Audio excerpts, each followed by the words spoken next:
नमस्कार, मी निकिता मराठी मनोरंजन विश्वमध्ये तुमचं स्वागत करते आणि झी मराठीवर दीपज्योती ही नवीन मालिका प्रेक्षकांच्या भेटीला येणार आहे आणि त्या मालिकेतले कलाकार आता माझ्यासोबत आहेत. कसे आहात? मस्त. तू कशी आहेस? मस्त. किती एक्साइटमेंट, नवीन मालिका. खूप जास्त एक्साइटमेंट आहे आम्हाला. आमची एक्साइटमेंट वाढली आहे कारण आम्ही ह्या सगळ्यांची एक्साइटमेंट बघितली आहे प्रोमो आणि पहिला एपिसोड बघितल्यानंतर.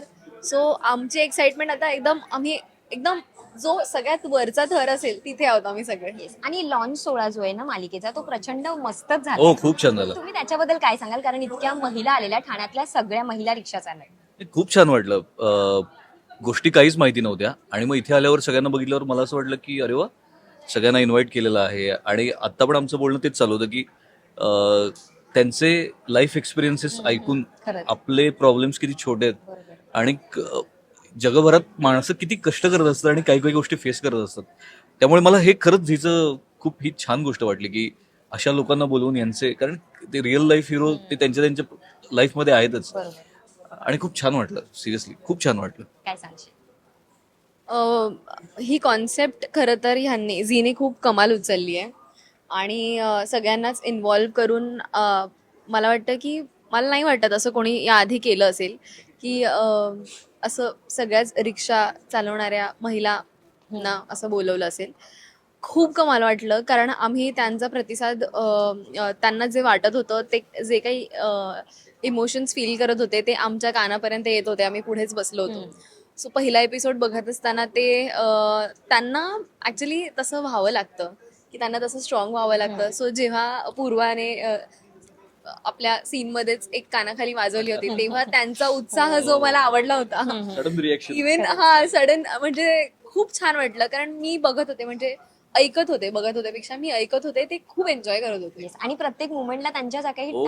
टाळ्या वाजत होत्या आणि ते जेव्हा आपल्याला रिफ्लेक्ट होताना दिसतं की आपलं काम, आपली सिरियल लोकांना आवडतीये तर आपल्याला मजा येते. बरोबर. ऑफकोर्स मजा येते. आणि माझी इच्छा आहे की मी आता ह्यांना पाहिलं पण माझी इच्छा आहे की मी असं सगळ्यांनाच बघू शकले की त्यांना काय वाटतंय. सगळ्यांची रिएक्शन. सगळ्यांचीच रिॲक्शन मला मिळाली तर किती मस्त होईल. Yes, I am very happy आणि मला वाटतंय की मला हे अनुभवता आलं त्यासाठी I am very blessed. Yes. आता तुमच्या भूमिकेबद्दल जाणून घ्यायला फार आवडेल. माझी भूमिका सरळ आहे, सरळ सहज सोपी आहे. फार काही कॉम्प्लिकेटेड मुलगा नाहीये. बाबांचा ऐकणारा आहे आणि त्यांना फॉलो करणारा आहे. त्यामुळे एकतर फॅमिली मॅन आहे आणि त्याची अशी इच्छा आहे की सगळ्यांना धरून राहावं. एक बॅकफुटवाला पर्सन आहे की जाऊ दे, होईल असं, तो अशी व्यक्ती आहे. सो फार मी असं काही नाही सांगू शकणार, पण इमोशनल आहे, फॅमिली पर्सन आहे आणि सहज सोपं कॅरेक्टर आहे. फार कॉम्प्लिकेटेड लाईफ नाही आहे त्याचं. छान आहे. थँक्यू. माझं जे कॅरेक्टर आहे मी पण सिम्पलच आहे. म्हणजे घरच्यांना धरून चालणारी, घरच्यांवर खूप प्रेम असणारी, घरच्यांसाठी काहीही करणारी, घरच्यांसाठी बोलणारी अशी आहे मी.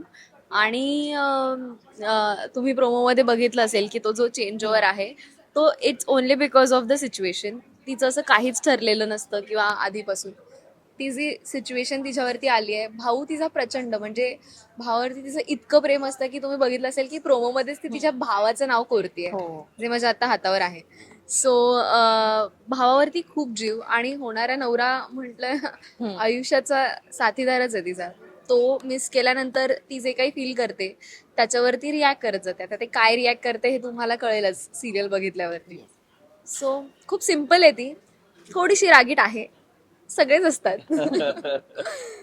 थोडीशी रागीट आहे, छान आहे, म्हणजे सगळ्यांना सांभाळून घेणारी आहे. पण तुमच्या भूमिका आता कुठेतरी शांत आणि संयमी दिसत आहेत प्रोमो हो. मध्ये किंवा सिरियल चालू झाल्यानंतर. हो. पण नंतर त्याच भूमिका पुढे जाऊन ग्रे शेड मध्ये आम्हाला पाहायला मिळणार आहेत, असं काही घडणार आहे? माझ्या बाबतीत मी बोलू शकते. हो, थोडाफार अंदाज आलेला आहे. थोडाफार अंदाज आलाच आहे. त्यामुळे So, पुढे काय होणार आहे याची चाहूल तरी याची दिलेली आहे. तुम्हाला कल्पना आलीच असेल, म्हणजे तुम्हाला कळलंच असेल की मी काय करणार आहे. सो थोडंसं आहे ते, पण दोन्ही बाजू सांभाळूनच ते होईल मला वाटतं. तुमची सुद्धा ग्रे शेडचीच भूमिका आम्हाला पाहायला मिळणार आहे पुढे जाऊन? नाही कारण हा नाही भाऊ नाही, लाडके भाऊ हो. लाडका भाऊ आहे. त्यामुळे लाडक्यावर जबाबदारी खूप असते. त्यामुळे लाडक्याला चुकीचं वागून फार चालत नाही. वा. पण माझं कॅरेक्टर आहे चांगलं. मी जसं म्हटलं तसं सहज सोपं जरी असलं तरी त्याला शेड आहे, ग्रे नाही आहे. हम्म. आणि जसं म्हटलं की तो फॅमिली पर्सन आहे, त्यामुळे एका घटनेनंतर ते कॅरेक्टर काय असणार आहे हे बघता बघता अंदाज येईल की ते कसं असेल. बरोबर. पण नक्कीच ग्रे नाहीये ते. हम्म. एक चांगला मुलगा आहे, फॅमिलीवाला मुलगा आहे, बाबांच्या सावलीत वाढलेला मुलगा आहे, बाबांना फॉलो करणारा मुलगा आहे. आणि या मालिकेमध्ये कुठेतरी आम्हाला भाऊ बहिणींचं नातं, भावा भावांचं नातं, अशा गोष्टी फार पाहायला मिळतात. सो या दरम्यान तुम्हाला तुमच्या रिअल लाईफ मधला भावा बहिणीचा कोणता किस्सा असेल जो आठवलं की खूप छान वाटतं, असा कोणता शेअर करा असं वाटतोय का? खूप किस्से आहेत. मला बहीण आहे, स्वतःला धाकटी बहीण आहे माझी. हा. आणि आमच्याकडे ना, मी असं तुला ठराविक किस्सा नाही सांगू शकणार, कारण की बऱ्याच गोष्टी आहेत. एक एक गोष्ट नाही आहे आयुष्यात तिच्याशी मी शेअर केलेली आहे. आणि मुळात कधी कधी ना माणूस एक्सप्रेस कमी होतो. आमचं बोलणं खूप कमी होतं, पण जेव्हा बोलतो तेव्हा तिला माहित असतं की भावाच्या भैया, ती मला भैया म्हणते, भैयाच्या मनात काय चाललंय, माझी काय घालमेल सुरू आहे. आणि हेच मला तिच्या बाबतीत पण कळतं. कधी कधी मलाच अंदाज येत नाही, कारण की ती मला जास्त ओळखते चांगलं. आणि त्यामुळं ना ते एक बॉन्ड वेगळाच आहे आमच्या दोघांचा, माझा आणि माझ्या बहिणीचा. त्यामुळे ते खूप छान नातं आहे. त्यामुळे तुला मी एक किस्सा नाही सांगू शकत, असे किस्से आहेत. आम्ही आता जे काही आमचं लाईफ आतापर्यंत आजपर्यंत जगलो किंवा आजपर्यंत आलेलो आहे, त्याच्यामध्ये माझ्या फॅमिलीचा मला खूप सपोर्ट आहे, माझ्या बहिणीचा खूप सपोर्ट आहे. आणि खूप छान आहे आमचं नातं. मी सगळ्यांना सांगतो. मला आठवण आली बहिणीची, सॉरी. पाणी वगैरे. तर मला सांगायचं की हे असं नातं आहे आमचं, विच नीड्स नो वर्ड्स. खूप घट्ट नातं आहे. खरंच. I miss you Apurva.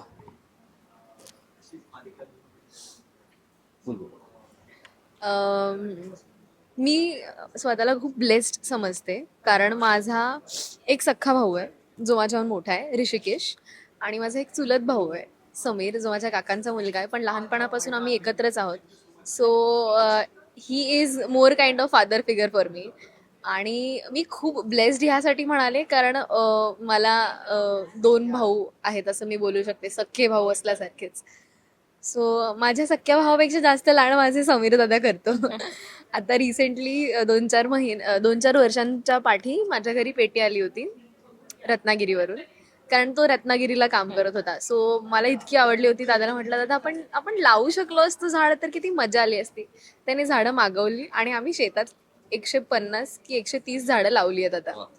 आणि आता मी आयुष्यभर ते आंबे खाणार आहेत. एवढं प्रेम मला कोणीच करू शकत नाही. माझा भाऊच आहे जो माझ्यावर करू शकतो. सो हे मला शेअर करावं असं वाटतं. आणि तुमच्या भूमिका तर महत्वाच्या आहेत, पण अजून एक महत्वाची भूमिका आहे ती म्हणजे रिक्षाची. हो. हो रिक्षाची सुद्धा महत्वाची हो भूमिका आहे. हो. सो तिने सुद्धा रिक्षा चालवली आहे. तुमचं एकत्र जो बॉन्ड आहे तो किती स्ट्रॉंग झालाय मालिकेच्या शूट दरम्यान, कारण टीम सुद्धा तितकीच मोठी आहे. तुम्ही भाऊ भाऊ आहे, हा, हा. तुम्ही सुद्धा भाऊ बहिणींचा एक हा, ग्रुप आहे. सो हे सगळं किती स्ट्रॉंग झालंय ना आता. ऍक्च्युली आम्ही सगळ्यांनी एकत्र अजून काम फार नाही काही. काम केलं नाहीये. आमचं वेगवेगळं शूट लागत होतं. पण रिक्षा आम्ही खूप जास्त आमच्या जवळचीच झाली आता, कारण आमचे रिक्षामध्ये पण सीन्स झालेत आणि आमचे काही शॉर्ट्स घेतले गेले आहेत, मॉन्टाजेस. आणि पूर्वा पण रिक्षा शिकत होती, तिचा रेसचा जो होता तेव्हा आम्ही बऱ्याच वेळ एकत्र घालवलाय. सो आमचं आता एक झालंय की रिक्षा आमच्या घराचे फॅमिलीचे मेंबरच आहे असं आम्ही गृहीत धरतो.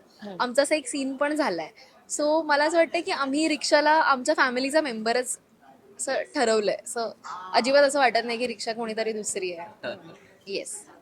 नाही, आणि रिक्षालाच धरून म्हणजे आता ज्या सगळ्या आल्या होत्या, तर आपल्याकडे ना, मला आपल्याकडे चांगली गोष्ट काय वाटते माहितीये का, आपण ना प्रत्येक गोष्टीवर जीव लावतो. त्यामुळे आपल्या घरात आपण गाडी जरी घेतली नवीन, तरी आपली गाडीवर त्यात जीव असतो आपल्या. त्यामुळे तो पार्ट ऑफ फॅमिली असतो. आपल्याला कधीच असं वाटत नाही की कशी पण असो, त्याला जर एक स्क्रॅच जरी पडला तरी आपल्याला वाईट वाटतं. त्यामुळे जसं त्यांचं रिक्षाचं नातं आहे तसं मला असं वाटतं की या सगळ्यांचं आहे. बाकी आमच्या भावांचं म्हणशील तर आमचा एक भाऊ गावालाच गेला होता. तो लेट आलाय, बट स्टील आमचं चांगलं बॉन्ड आहे खूप. आणि मी आणि आता प्रसादचे आणि माझे सीन्स असतात, चांगले चांगले सीन्स आहेत. इथून पुढे पण येतील. आता थोडेसे असे इमोशनल किंवा काळजीवाले सीन झालेले आहेत. पण बॉन्ड, मी सुरुवातीला म्हटलं तसं की आमचं बॉन्ड खूप सगळ्यांसोबत चांगलं झालेलं आहे. त्यामुळे भावाभावांचं पण आहेच. आणि रिक्षा चालक म्हटल्यावर कुठेतरी त्या व्यक्तीच्या आयुष्यातला संघर्ष सुद्धा दिसून हो, येतो. हो, आणि हो. मी या गोष्टीशी रिलेट करते कारण माझे बाबा हो, तू सुद्धा म्हणालीस. रिक्षा हो, चालवतात. हो, हो. येस. आणि त्या दरम्यानचा तुम्हाला असा काही किस्सा शेअर करायचा आहे का रिक्षावाल्यांचा, किंवा त्यांच्यासोबत घडलेल्या काही गोष्टी किंवा भांडण असतील किंवा चांगली गोष्ट त्यांची अशी प्रत्येक वेळी दिसून आली आहे?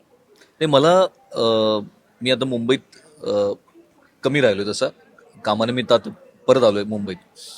मला मुंबईतले खूप कौतुकाची गोष्ट काय वाटते का, इथल्या ज्या रिक्षात ना खरंच लाईफलाईन आहेत. जसं आपण मेट्रोला किंवा रेल्वेला लाईफलाईन म्हणतो मुंबई, तशी रिक्षा पण आहे. मला खूप चांगलं वाटतं की मुंबईमध्ये तुम्ही कुठल्या पण रिक्षातनं जावा, ते तुम्हाला अचूक पत्त्यावर पोहोचवणार आहेत. आता जरी मॅप्स वगैरे आले असले तरीही इथे ना कोणी मिसलीड करत नाही तुम्हाला, बरोबर. प्रॉपर नेतात. आणि मला असं वाटतं की हीच कौतुकास्पद गोष्ट आहे. कारण की आपण ब्लाइंडली बसलेलो असतो, ब्लाइंडली बसलेलो असतो. सो त्याला माहिती असतात. मी आता परगावावरनं आलोय, सो मी हे सांगू शकतो. जो मुंबईतला असेल त्याला पक्का रस्ता माहिती असणार आहे. त्यामुळे मला ती गोष्ट खूप चांगली वाटते की जर तुम्ही शुअर नसाल तुमच्या ऍड्रेसच्या बाबतीत, तर ते डेफिनेटली तुम्हाला मदत करतात. सो मला सगळ्याच रिक्षा चालकांचं या बाबतीत कौतुक करायचं आहे. तुझं काही रिक्षावाल्यांसोबत कधी भांडण वगैरे झालंय का? हा, माझ्याकडे मसालेदार काय किस्सा होता. माझं भांडण झालंय. मी खोटं नाही बोलणार, माझं भांडण झालंय. माझं भांडण यासाठी झालंय की तुम्ही येत का नाही माझ्या बरोबर. मला उशीर होतोय, प्लीज चला, असं असतं माझं. आणि ते म्हणतात की नाही. एक तर मी किस्सा सांगितला, मी पुण्यात माझ्याकडे खूप सामान होतं आणि मी त्यांना म्हणाले होते की दादा इथे इथे जायचं, आणि खूप लांब पण नव्हतं ते. सो ते मला म्हणाले की मला परत यावं लागेल. म्हटलं म्हणजे परत या, मी पैसे देणार आहे तुम्हाला तिकडे जायचे. सो माझं असं होतं की तुम्ही नाही बोलू नका ना, प्लीज प्लीज नका बोलू. नाही, मी 1-2 रिक्षावाल्यांना कन्व्हिन्स पण केलं, दादा चला ना, दादा चला ना, प्लीज प्लीज प्लीज. आणि रिक्षा असेल ना की काही वाटत नाही. म्हणजे आम्ही असे 5-5 लोक पण रिक्षामध्ये बसतो. असा खूप मोठा ग्रुप असेल, 4 जण असतील तर ठीक आहे, नाही मांडीवर बसेल, हे आम्ही आमचं. मग रिक्षावाले असे लूक देतात की हे आमचंच रिक्षा आहे, तुम्ही आम्हाला विचारा. रिक्षा बरोबरचे माझे खूप किस्से आहेत जे मला खूप आवडतात आणि मला रिक्षाच आवडते. सो मला असं सांगितलं ना, तुला आयुष्यभर फक्त एकाच कुठल्या तरी व्हेकल मधून प्रवास करायचा असेल तर रिक्षा. सॉर्टेड. खूप छान वाटलंय तुमच्याशी बोलून. जाता जाता आपल्या प्रेक्षकांना काय सांगाल? प्रेक्षकांना तर नक्कीच एवढंच सांगेन की आम्ही खूप कष्ट घेतलेले आहेत प्रत्येकानेच. तर आमची मालिका नक्की बघा. 13 एप्रिल पासून झी मराठीवर रात्री 8 वाजता. मालिकेचं नाव आहे आमच्या दीप ज्योती. नक्की बघा. आणि थँक्यू, खूप छान वाटलं बोलून. Thank you so much. आणि Thank you. तुम्हाला या मालिकेसाठी खूप खूप ऑल द बेस्ट. आणि Thank you. पुन्हा पुन्हा भेटत राहू आपण. नक्की नक्की नक्की.